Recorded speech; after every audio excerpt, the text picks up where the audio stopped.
Merhaba, bienvenidos al canal. Vamos a iniciar el resumen de las últimas noticias sobre Turquía y su región que hemos publicado en Hispanatolia. Os tenemos que pedir disculpas porque los duendes de la radio, como en este caso serán los duendes del podcast, que nosotros no sabíamos que existían, pero parece ser que sí. Y nos han jugado una mala pasada en los últimos días. No hemos podido hacer podcast, no hemos podido hacer ningún episodio en los últimos días porque hemos tenido un fallo prácticamente masivo a nivel informático y nos ha provocado que nos quedáramos sin muchos archivos importantes. En fin, ha sido casi una catástrofe absoluta. En fin. Bueno, mientras nos recuperamos de esa catástrofe, vamos a ir comentando algunas noticias. Vamos a empezar por esa manifestación que tuvo lugar a última hora del sábado en el centro de Estambul, que discurrió por el centro de Estambul, por el casco histórico, partiendo de la plaza Beyazıt en Estambul y encaminándose, acabando en la plaza Sultanahmet frente a la misma Santa Sofía. Una manifestación, como sabréis, seguramente porque han tenido lugar otras similares el fin de semana en otros países, en otras ciudades, incluyendo Barcelona o Londres. Una manifestación en solidaridad con Gaza, pidiendo el fin de la ofensiva israelí sobre Gaza y especialmente una manifestación en contra de esos planes anunciados por el primer ministro israelí, Benjamin Netanyahu, de los que también nos hemos hecho eco en nuestra web, hispanatolia.com, anunciando una nueva ofensiva, nuevos ataques y un plan militar para controlar completamente Gaza y quitársela a los palestinos en la práctica. El plan de Netanyahu pasa por ejercer un control militar total sobre la franja, agravando más el sufrimiento y la delicada situación humanitaria, obviamente, de la población palestina, y entregárselo a un gobierno extranjero por ahora sin precisar. Bueno, y contra esos planes se produjo esa manifestación, se convocó esa manifestación a la que asistieron miles de personas que desfilaron por el centro de Estambul. La marcha culminó, como decíamos, en la plaza Sultanahmet, bajo el eslogan "Sé una luz de esperanza para Gaza". De hecho, muchos de los manifestantes pues marchaban con las luces de sus teléfonos móviles, con la luz flash de su móvil encendido, para crear un efecto de varias luces y bajo ese lema, como decíamos, de "Sé una luz de esperanza para Gaza". Se corearon varios eslóganes como "Israel asesino, sal de Palestina" o "Niños de Gaza, esperad por nosotros". Y al final de esa marcha frente a Santa Sofía, pues justamente uno de los participantes en esa marcha pues era el jefe de la Oficina de Asuntos Religiosos de Turquía. Para que os hagáis una idea, digamos, el imán más importante de Turquía, que está bajo control del Estado, bajo control de las instituciones estatales, pero es el jefe a nivel religioso es el jefe a nivel religioso de Turquía. Hablamos de Alierbas y hizo una oración pública al final de esa marcha. Hubo también otras personalidades destacadas en esa protesta, como el propio gobernador de Estambul, Davutoglu, el hijo del presidente turco Tayyip Erdogan, Bilal Erdogan, y el famoso empresario Selçuk Bayraktar, que es el presidente de esa empresa tan conocida, Baykar, de fabricación de drones. Al final de esa oración pública, de varios discursos, entre ellos de alguna personalidad también extranjera, una niña palestina recitó un poema dedicado al pueblo palestino, escrito por el poeta turco fallecido a principios de este siglo, Mehmet Akif Inam. Decíamos que hubo también otras protestas, por ejemplo en Barcelona o por ejemplo en Reino Unido, donde hubo decenas de detenciones. Y también en Israel, donde hay muchas voces, incluyendo la del jefe del ejército israelí, la del jefe de las fuerzas de defensa israelíes, que se oponen a ese nuevo plan anunciado por Netanyahu. También algunos ministros en su gabinete se oponen a ese plan de controlar toda Gaza. Las protestas en Israel han estado encabezadas en los últimos días por amigos, familiares o simpatizantes de esos rehenes que aún quedan en manos de Hamás y que acusan a Netanyahu una vez más de estar intentando prolongar artificialmente la guerra para prolongarse en el poder y de poner en riesgo la vida de los rehenes que aún quedan en poder del grupo islamista palestino Hamás. De hecho, ya hay convocada por parte de organizaciones que agrupan a las familias de los rehenes israelíes en manos de Hamás, ya hay convocada una huelga general en todo Israel para el próximo 17 de agosto, precisamente para protestar contra esos nuevos planes de Netanyahu de seguir adelante con la guerra. La población israelí ya está cansada después de 2 años de guerra, prácticamente está cansada ya de esta guerra, una guerra que ha, por supuesto, aparte de causar una tremenda destrucción en Gaza, que no, hay que decirlo, no es lo que más les preocupa a los israelíes, pero sí que está cansada la población pues de enviar soldados al frente, de todos los problemas también, trastornos económicos, sociales que está provocando el conflicto, un conflicto que, repetimos, son casi 2 años, y con los planes de Netanyahu pues es posible que se prolongue por lo menos 1 año o 1 año y medio más, sin contar todo lo que es la ocupación, todo el proceso de ocupación. No olvidemos además que Israel y el propio Netanyahu afrontan en estos momentos una serie de problemas a nivel internacional, a nivel legal incluso. No solo hay esa creciente presión internacional frente a esa ofensiva israelí en Gaza, que ya está a punto de entrar en su 2.º año. También cada vez más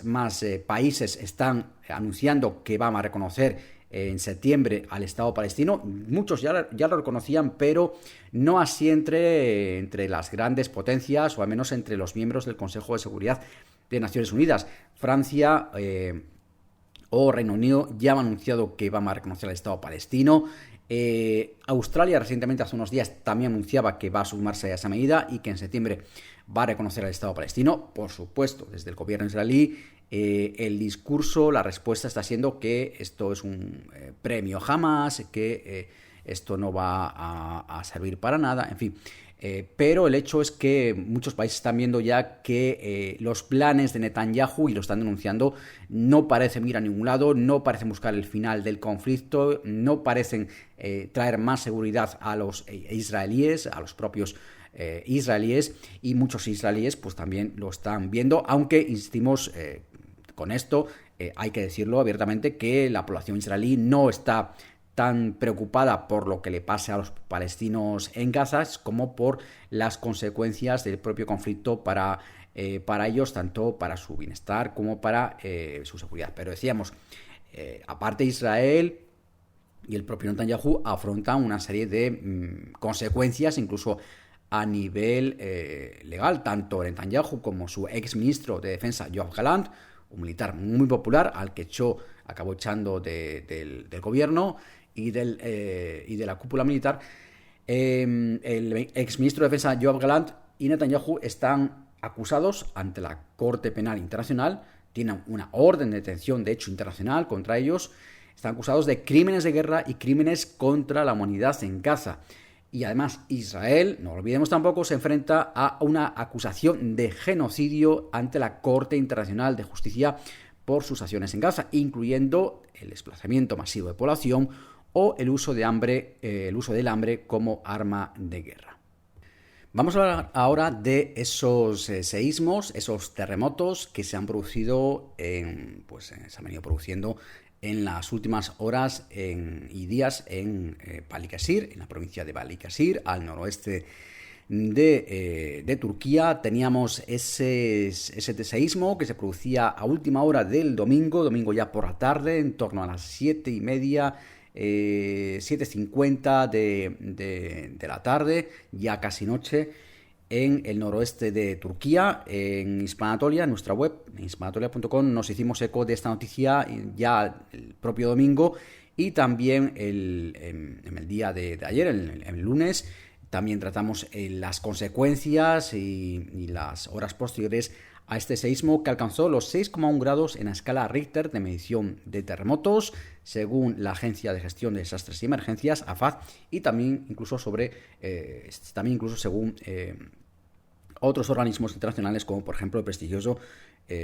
Instituto Geológico de los Estados Unidos, que confirmó también esta magnitud de 6,1 en ese seísmo de ya un temblor ya de cierta magnitud, al que han seguido desde entonces pues más de 250 réplicas. Se contaban ayer lunes, según una noticia que publicamos, a su vez basada en información de medios turcos, más de 250 réplicas en las siguientes horas tras ese seísmo del domingo por la noche. Tuvo su epicentro, ese terremoto, en el distrito de Sindirgi, al sur de la provincia de Balıkesir, y tras ese seísmo principal se detectaron pues, cientos de réplicas, como decíamos, 10 de ellas de magnitud superior a 4 grados. Incluso hubo una que se produjo solo 8 minutos después del temblor principal, que alcanzó los 4,6 grados en la escala Richter de medición de terremotos. Como decíamos, 6,1 ya es una magnitud, bueno, a considerar, a tener en cuenta. En cuanto al número de fallecidos y de heridos, bueno, inicialmente el domingo no estaba confirmada la información, hubo medios internacionales que hablaban de un muerto y varios heridos, pero nosotros preferimos, como nos gusta hacer en Misma Anatolia, preferimos no hacernos eco de rumores, y no fue hasta que tuvimos confirmación oficial que efectivamente informábamos el lunes por la mañana que teníamos un muerto, una persona fallecida, y un total de 52 personas que necesitaron asistencia médica. De ellas, 29 tuvieron que ser hospitalizadas y 10 quedaron ingresadas, evolucionando favorablemente sin que peligrase su vida. De esas 10 que quedaron ingresadas, 3 lo hicieron por consecuencias directas del terremoto y las otras 7, el resto, por consecuencias indirectas, pues por otro tipo de trastornos provocados por el seísmo. Decir además que se produjo el derrumbe de varios edificios. El más importante fue el derrumbe de un edificio justamente en el epicentro, en la zona del epicentro del seísmo, un edificio de varias plantas que se derrumbó. Tenéis además en la noticia, o noticias mejor dicho, que hemos publicado sobre ese seísmo en mispanatolia.com, tenéis ahí pues un montón de vídeos para ver todo lo ocurrido en las últimas horas en relación con ese terremoto. Y ahí tenéis también un vídeo de ese edificio, varios de hecho, de ese edificio derrumbado de varias plantas, del que se consiguieron rescatar a 4 personas con vida, que resultaron heridas, que fueron hospitalizadas, pero que su vida al principio no corre peligro, pero una quinta persona, que fue la única víctima mortal de este seísmo, que fue rescatada con vida, pero bastante con heridas de bastante gravedad, y finalmente acabó falleciendo. Se trata de un hombre de avanzada edad, de 81 años de edad, identificado como Nihat Onbash, que, pues como decíamos, finalmente, aunque fue rescatado con vida, fue la quinta víctima rescatada con vida de ese edificio derrumbado, finalmente acabó falleciendo. Se habló también por parte de las autoridades de pues al menos otros 13 edificios que habrían resultado gravemente dañados a consecuencia del seísmo, y otros 61 edificios y construcciones de distinto tipo que sufrieron daños leves como consecuencia de ese terremoto, que provocó también pues daños en algunos monumentos, incluso en la mezquita Yeşilli, que es una mezquita bastante antigua, de casi 3 siglos de antigüedad, una mezquita otomana en el centro de la ciudad de Balıkesir, y que, ahí su minarete principal sufrió, parece ser, importantes grietas en su estructura. Obviamente, además, pues todo esto causó bastante pánico entre la población. Mucha gente pues no se atrevió a dormir en sus casas y pasó la noche a la intemperie, en parques, en sus vehículos, en todo tipo de sitios, bien porque aparecieron grietas en sus casas, o bien simplemente porque los temblores eran continuos. La gente de Balıkesir, donde se produjo el terremoto, contaba que había temblores cada 3, 4 o 5 minutos, que eran constantes, por lo menos hasta todo lo que fue el domingo por la noche y toda la madrugada del lunes. Los seísmos eran constantes. Imaginaros cientos de seísmos en unas pocas horas. Y también, pues, decir que el terremoto se sintió con relativa fuerza en Estambul, incluso. Se pudo sentir en varias provincias de alrededor, pero también llegó a Estambul, a casi 300 kilómetros de distancia al norte de Balıkesir, y allí pues la gente también, muchos distritos, sobre todo en los distritos del sur de la ciudad de Estambul, mucha gente también salió a parques, a zonas abiertas, pues también inquieta por esos seísmos continuos y temiendo pues que se repitieran. Lo que han dicho los sismólogos respecto a este asunto es que, bueno, que ojo porque la falla que ha activado este terremoto sigue muy activa, que los temblores van a continuar, por lo menos en los próximos días, y que es probable o es bastante posible que este seísmo haya activado otras fallas en la región. Si bien es cierto que han querido subrayar los sismólogos, porque es un tema que cada vez que hay un terremoto, sobre todo en la zona oeste, noroeste de Turquía, enseguida la gente, muchos medios de comunicación especulan, bueno, esto va a activar las fallas que atraviesan por el Mármara, que atraviesan cerca de Estambul, va esto a ser el anticipo de ese Big One, de ese gran seísmo que los sismólogos dicen que va a ocurrir en pocas décadas en Estambul. Bueno, parece ser que no existe posibilidad, o sería muy muy remota, de que este terremoto de 6,1 pudiese activar de alguna forma esas fallas situadas, pues ya decíamos, prácticamente 300 kilómetros al norte, que atraviesan cerca de Estambul. Bueno, nos vamos ahora con una operación bastante reciente, pero que os va a sorprender cómo la plantea la aerolínea Turkish Airlines, porque vamos a hablar de economía, pero vamos a hablar también de series turcas, y esto diréis, ¿cómo es posible? Bueno, vamos por partes. Como sabéis, recientemente se ha producido un principio de acuerdo por parte de la aerolínea Turkish Airlines, que finalmente, pues tras la retirada de otras posibles candidatas, como eran Air France o Lufthansa, pues quedó como la única, digamos, pretendiente a entrar en el accionariado de Air Europa, de la famosa aerolínea española. Pues se producía, como sabéis, hace unos días, ha tenido mucho eco en medios, especialmente en España, ese principio de acuerdo, esa oferta vinculante por parte de la aerolínea Turkish Airlines para entrar en ese accionariado de Europa, un acuerdo que, según publicado distintos medios, pues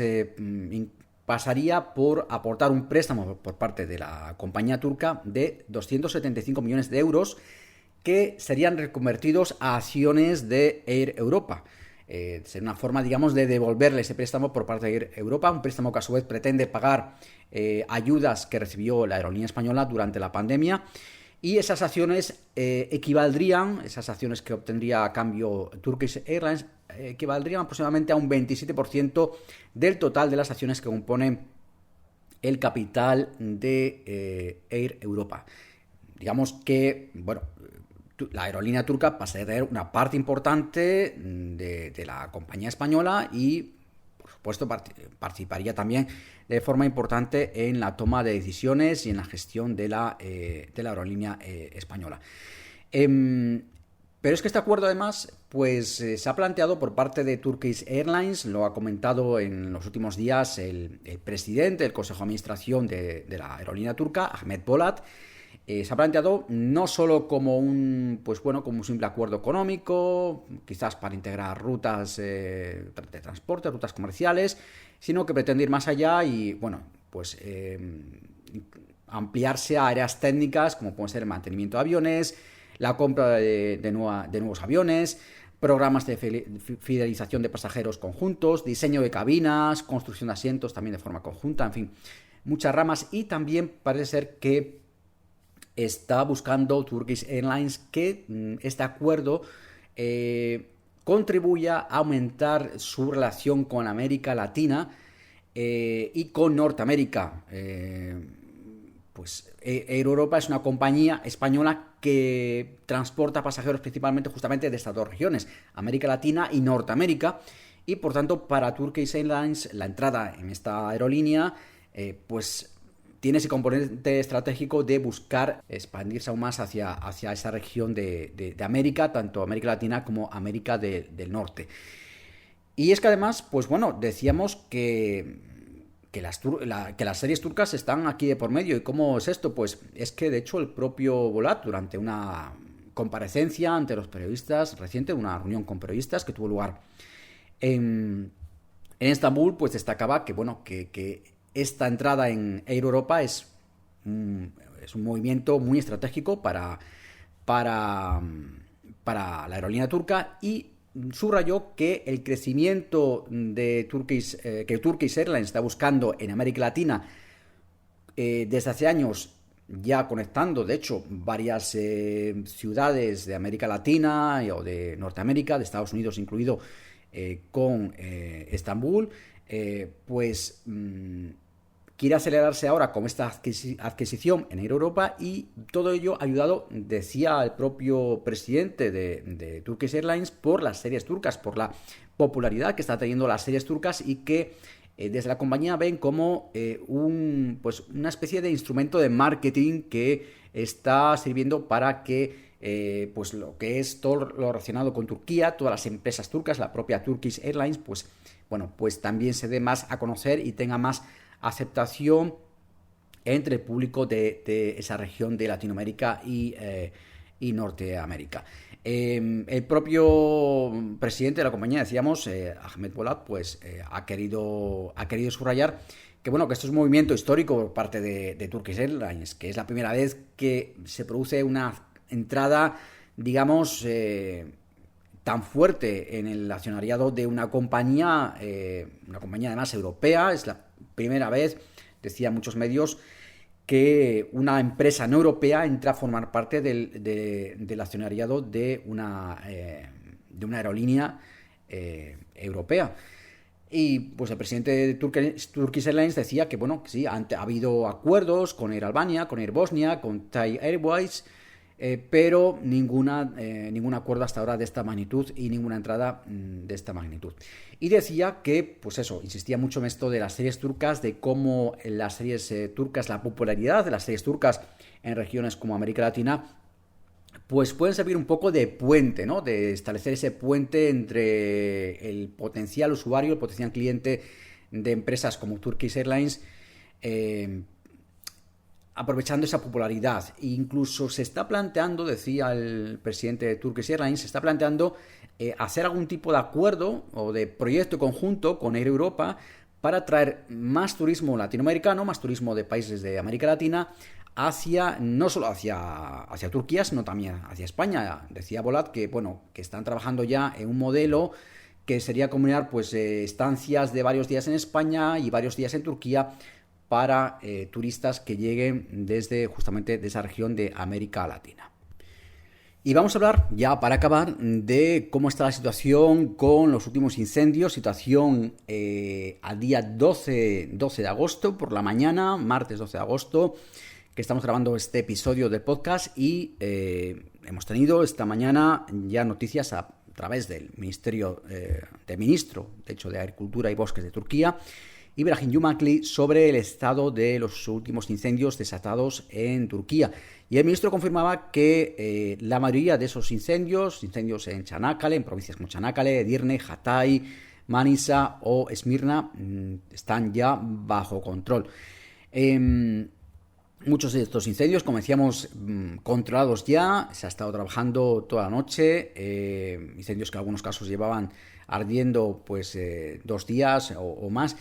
Y pues decíamos que informaba el ministro a través de redes sociales que los que no estaban bajo control, en su mayoría, pues estaban ya casi bajo control, o por lo menos habían perdido fuerzas. El único que ahora mismo, o por lo menos el que más preocupa ahora mismo, es el incendio que está ardiendo ya desde el lunes en Kepez. Kepez, a poquitos kilómetros al sur de la propia ciudad de Çanakkale, en los estrechos, en el estrecho de los Dardanelos, que hace solo unos días además también tuvo que cerrarse, lo hablamos en hispanatoria.com, tuvo que cerrarse el paso por el estrecho de los Dardanelos, debido a los incendios y al humo. Y decíamos, preocupa ahora mismo sobre todo ese incendio en Kepez, que está 5 o 7 kilómetros al sur de la ciudad, de la propia ciudad de Çanakkale, en la costa noroeste de Turquía, porque es un incendio que sigue bastante activo, por lo menos seguía bastante activo este martes por la mañana, hace solo unas horas de grabar este episodio, y pues impulsado por fuertes vientos. Y bueno, había más de 2.000 evacuados ya, muchas personas que tuvieron que ser incluso evacuadas por mar, porque hubo zonas que incluso quedaron cercadas por el fuego y mientras las llamas pues avanzaban incluso hacia zonas residenciales de la zona, pues hubo mucha gente a los que la Guardia Costera turca directamente tuvo que evacuar a través del mar, unas escenas que recuerdan mucho pues algunas de las que veíamos hace años en el país vecino, en Grecia. De hecho, pues incluso hubo pues casi 80 personas que tuvieron que ser hospitalizadas a raíz de ese incendio en Kepes, en Çanakkale, que tuvieron que ser hospitalizadas por intoxicación por humo. Un incendio en el que estaban trabajando pues al menos una decena de aviones, 9 helicópteros, 75 camiones de bomberos y cerca de 800 personas de los miembros de los equipos de extinción de incendios. Un incendio, además, que bueno, ha dejado escenas tremendas, vehículos calcinados, viviendas calcinadas, paisajes arrasados y que decíamos que sigue ardiendo con bastante fuerza. En total, pues fueron más de 300 las personas que tuvieron que ser evacuadas por mar, como contábamos antes. Sí que es verdad que esta mañana de este 12 de agosto, el gobernador de Çanakkale, Ömer Toraman, informaba que en estos momentos no hay zonas residenciales amenazadas por el avance del fuego. En cuanto a la situación en otras provincias, decíamos, en la mayoría de los casos esos incendios están afortunadamente extinguidos. No hay que bajar la guardia porque va a haber más incendios. Ya lo han advertido las autoridades. Hasta octubre, por lo menos, va a estar el país en alerta por incendios, va a haber alto riesgo de incendios. Por eso se pide extremar la precaución. Y los incendios se apagan, pero desgraciadamente surgen otros nuevos y los iremos contando en mispanatolia.com. Y decíamos que, que en cuanto a la situación en otras provincias, pues en Manisa, al oeste de Turquía, también hubo que evacuar a residentes, a locales allí, por lo menos en un pueblo, y se detuvo a un presunto pirómano, una persona acusada de provocar uno de esos incendios en la provincia de Manisa, al oeste de Turquía, fue detenida. También en Edirne, en la región de la Tracia turca, en la parte europea de Turquía, ya lindando con Grecia, allí 2.700 personas tuvieron que ser también evacuadas de sus casas a consecuencia de los incendios en la región y 15 de ellas tuvieron que ser hospitalizadas por intoxicación por humo. Además, en Edirne, pues al menos 4 viviendas fueron calcinadas. Tenéis pues un montón de información, tenéis un montón de vídeos, imágenes, en fin, todo lo que queráis saber, mapas, datos, tenéis todo esto con mucho detalle, como siempre, en la noticia que hemos publicado sobre este tema, sobre los incendios, en mispanatolia.com. Y hasta aquí va a llegar este resumen de hoy. Recordad, como siempre, que tenéis más información y más noticias en mispanatolia.com y también en nuestros perfiles en la red social X y en Blue Sky. Si te ha gustado este contenido, dale por favor un like y suscríbete para no perderte los próximos episodios.